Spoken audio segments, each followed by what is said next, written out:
Hello students. I'll be doing videos on obstetrics and gynecology as well as the reproductive medicine. So I'll be making two videos of every topic in obs and gyne. One video is a brief video for MBBS students or the students who doesn't have any idea of the topic can have a glance of this topic, and there may be students who have no idea. Just before exam, just go through this brief video so that you will get an idea, so that you will get at least sufficient marks in your exam. And I will making another video which is in detail about that particular topic, and that video is for the postgraduate students as well as for the super specialty students. And this video which I'm doing is a very brief video of an important topic called placenta. So let's get into the topic. So today the topic what we're discussing is a placenta. What is a placenta? The placenta is a circular cake which is generally seen in the eutherian mammals. This placenta is formed by two parts. One is the fetal part and next is the maternal part. The fetal part, from where the fetal part of the placenta is arrived, is from the chorionic frontosome, whereas the maternal side is formed by the decidua basalis. Generally, the placenta will start forming from the 6 weeks of gestation and it ends by 16 weeks of gestation. This is anatomically, but functionally, if they ask you, it will be growing till the term. That means functionally it will be growing till the term, but anatomically, the anatomical development will stop at 16 weeks. So, what is the weight of the placenta? Weight of the placenta is around 500 grams or half kilogram at the term. The ratio of placenta as well as fetus at term is 1:6. For example, the placenta is 500 grams. So into 6 times, if you make, it's around 3 kgs. So 3 kgs will be the normal weight of a baby, 2.5 to 3, but around 3 kgs. But there is an MCQ which has been asked in your NEET PG exams. That is the period of gestation where the weight of the placenta is equal to the weight of the fetus. That is around 17 weeks. Okay. So what are the characteristics of the placenta? There are three. One is discoidal, hemochoroidal, and deciduate. What do you mean by discoidal? Discoidal means it's disc shaped. Hemochoroidal means generally it's a blood filled. Deciduous it has a tendency to shed off of each time during pregnancy. What is the diameter of the placenta? Diameter of placenta is around 15 to 20 centimeters. The thickness is 2.5 centimeters. Till 4 centimeters is considered as normal. If thickness is more than 4 centimeters, then it is called as placentomegaly. The placentomegaly is a pathological condition. Where can you see the placentomegaly? The causes are, first, the conditions where the fetus with the high cardiac output, that is fetal anemia or hydrops fetalis. Hydrops fetalis generally you can see in the case of Rh negative pregnancy, twin transfusion syndrome. And in the maternal diabetes, partial mole, intrauterine infections.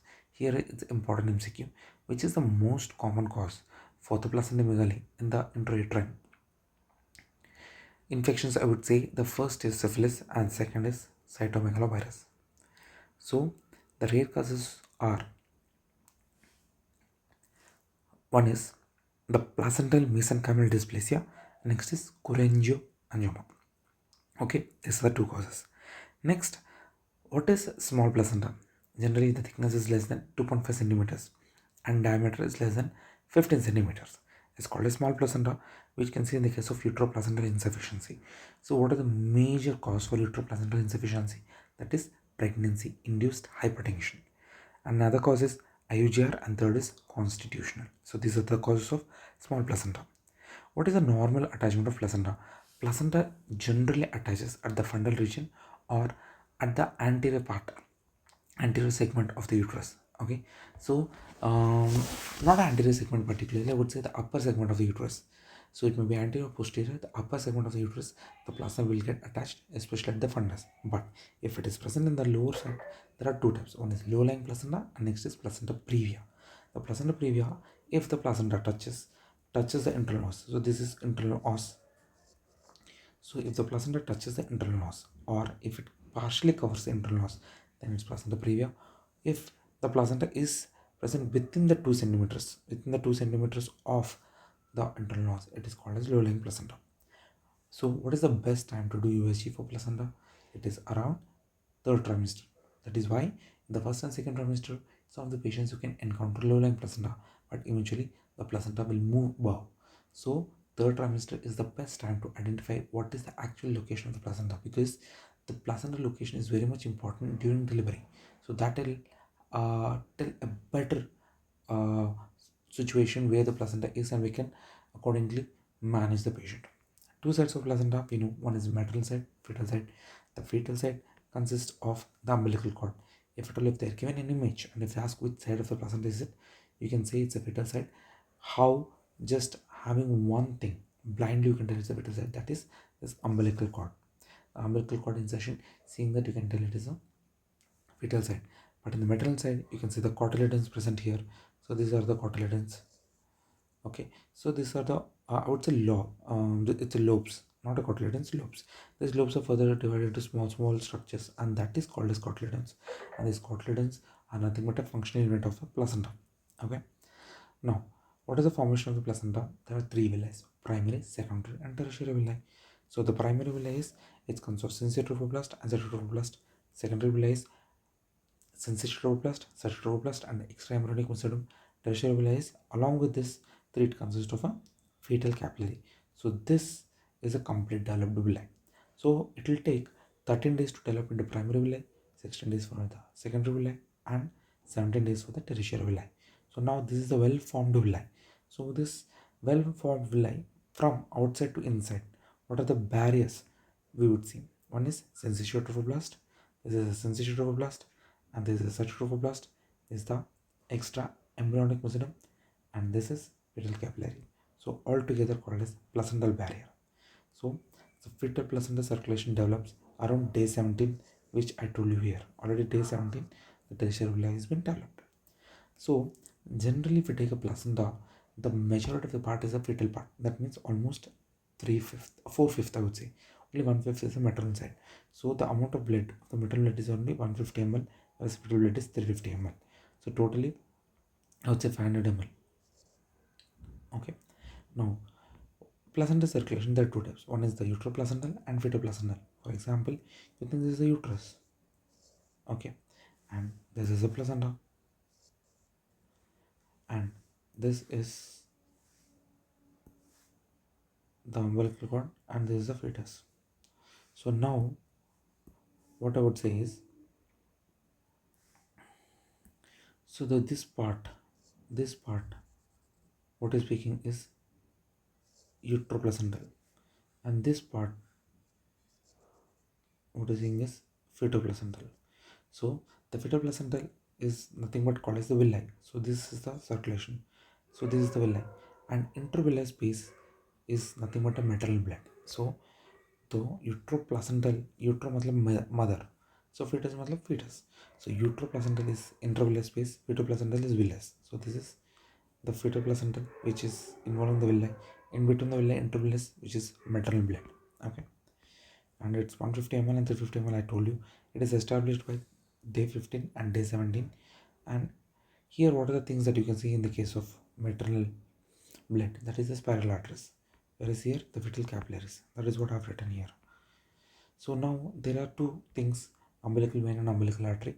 This umbilical vein will carry the oxygenated blood. This is very important. Umbilical vein carries the oxygenated blood. Umbilical artery, the deoxygenated blood. The number of spiral arteries is around 120 to 200, and oxygen saturation is 65 to 75%, and at term it is 500 to 750 ml per minute. Generally, the uterus blood flow during the term is 750 ml per minute. This is very much important because during the postpartum hemorrhage, imagine per minute if 750 ml is going to the uterus, if the blood is oozing out from the uterus, how many minutes will it take to collapse the patient? It's a very short time. So the uterus is very vascular during the pregnancy, especially at term.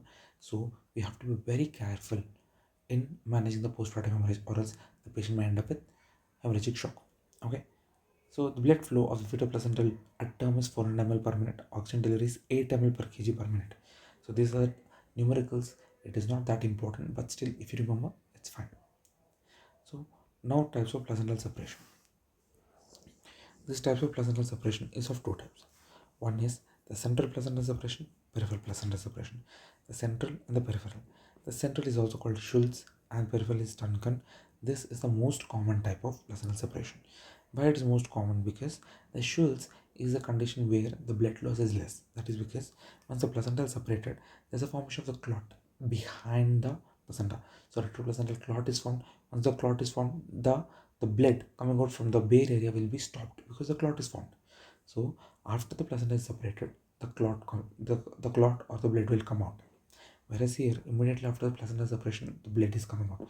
So as long as the placenta is coming out, the bleeding will be there. So the blood loss is more in the case of Duncan when compared to the Schultz. So I would say this is comparatively pathological. That's why it is not very common. Okay, and this is the most common type.